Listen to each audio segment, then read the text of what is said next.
In Brooklyn, everyone lives on a street, which we call the block. And in front of our house, there's a very, very special place where we sit. It looks just like the stairs right here. It's called a stoop.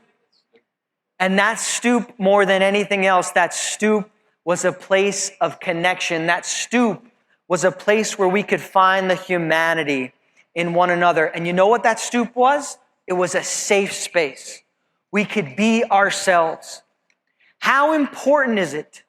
How important is it in your professional lives that your clients can be themselves with you? How important is it in your personal relationships, in your friendships, in your familiar relationships, that people can be themselves with you, that people can feel, we feel at home, we feel at peace, we feel peaceful. I can relax. If it's not peaceful, I can't relax.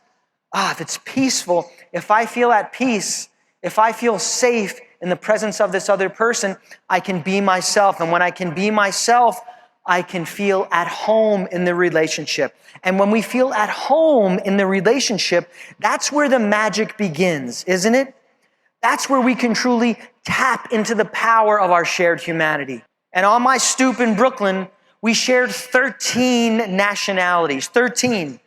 Russian, Irish, Italian, Puerto Rican, Korean, Muslim, Jewish, Filipino, Palestinian, American, Lebanese, Greek, Polish, Irish. Same block, same stoop. And we talked about anything we wanted. We knew we weren't going to get bothered by our parents or our teachers or our girlfriends because they did not exist. But you know what? That stoop was a place where we could be ourselves. And through the course of my upbringing in the very diverse neighborhood of Brooklyn, New York, I learned the value, the critical importance of valuing diversity. And the power that when we truly embrace diversity, we can create an inclusive environment. Now, how do we do that? It can't be intellectual. What do we actually do when we exit those doors here today? Come on, that was a good time.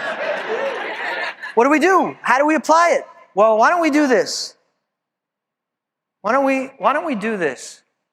Every time we see an exit sign for the rest of our life, we can imagine that we are walking through the door, past the exit sign. We are exiting our self-important view of the world and stepping into that place of true human connection. Thank you.